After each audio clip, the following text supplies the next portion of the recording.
What if you're wrong about yourself?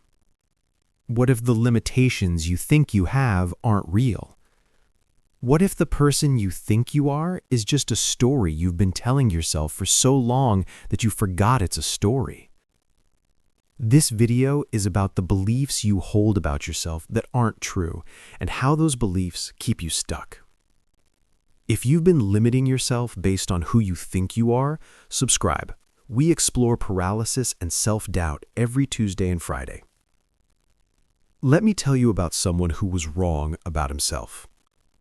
He believed he wasn't good with people, that he was awkward, that social situations drained him and he'd always be that way. He had evidence, too.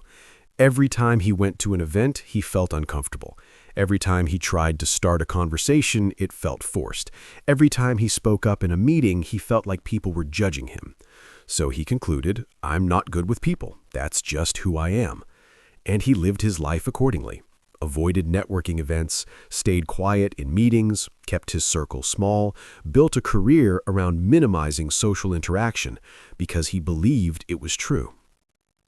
But here's what he didn't know. It wasn't true.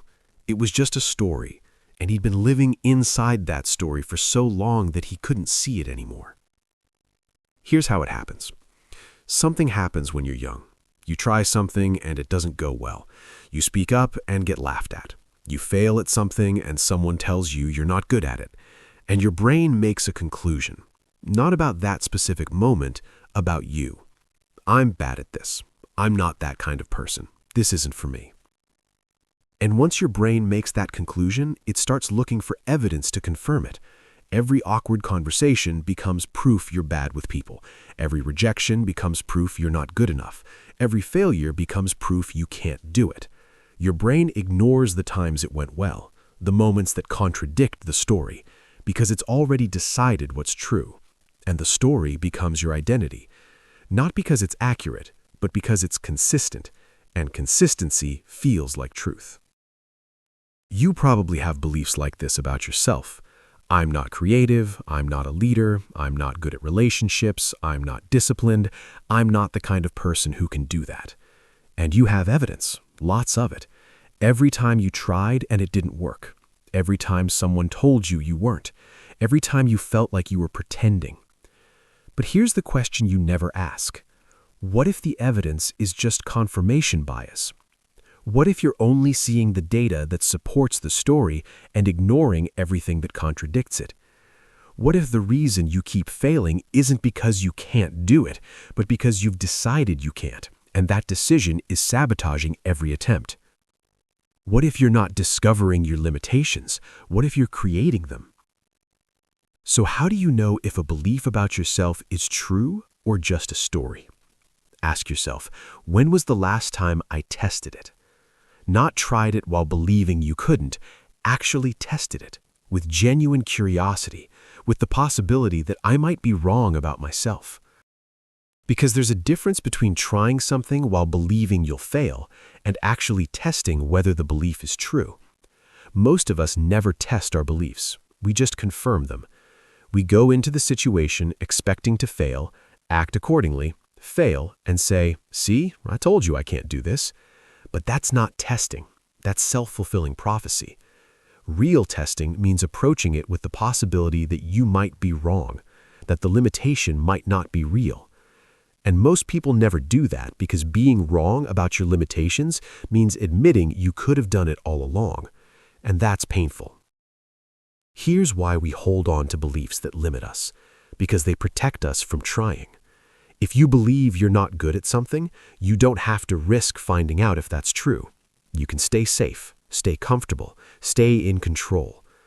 If you believe you're not a leader, you never have to step up and risk failing publicly. If you believe you're not creative, you never have to make something and risk it being bad. If you believe you're not good with people, you never have to put yourself out there and risk rejection. The limitation isn't protecting you from failure. It's protecting you from trying. And as long as you believe it, you never have to face the fear of what might happen if you actually tried.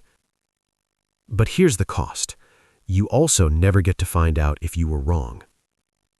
For him, it happened by accident. He had to give a presentation at work. No choice, no way out. And he prepared for it the way he always did, expecting it to be awkward, expecting to stumble, expecting people to judge him. But this time, something was different. He'd prepared so much, practiced so many times, that when he actually delivered it, it felt natural. And people responded, asked questions, engaged with what he said, told him afterward it was helpful. And he realized, I'm not bad at this. I was just convinced I was. The limitation wasn't real.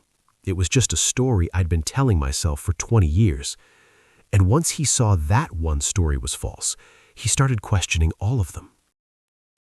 Here's what changes when you start questioning these beliefs. You stop living inside the story. You start testing it. You try things you thought you couldn't do, not because you're suddenly confident, but because you're curious if the belief is actually true. And sometimes you fail, and it's fine, because you're not failing because you can't do it, you're just learning. And sometimes you succeed, and it breaks the story completely. You realize, I'm not who I thought I was. That limitation I carried for years, it was never real. I built my entire life around avoiding something I could have done all the time. And that's painful, but it's also freeing. Because if you were wrong about that, what else might you be wrong about? What other limitations are just stories? What else could you do if you stopped believing you couldn't? So here's the test. Pick one belief you have about yourself, something you think is true, something you've believed for years, and ask yourself, when was the last time I actually tested this? Not tried it while believing you couldn't, actually tested it, with genuine curiosity, with the possibility that I might be wrong about myself. Because if you can't remember the last time you tested it, it's not a fact. It's a story, and stories can be rewritten. You don't have to believe it just because you've believed it for a long time. You don't have to be limited by who you think you are, because who you think you are is just a collection of conclusions your brain made based on incomplete data, and you can update that data anytime. You just have to be willing to be wrong about yourself. Here's what you need to understand. The beliefs you hold about yourself aren't necessarily true. They're just stories you've been telling yourself for so long that they feel like truth. And those stories limit you. Not because you can't do the thing, but because you've decided you can't. And that decision becomes a self-fulfilling prophecy. But you can test it. You can be wrong. You can update the story. If you've been paralyzed by self-doubt or limiting beliefs, I made a video about waiting for permission that never comes. It's connected. Link right here. See you there.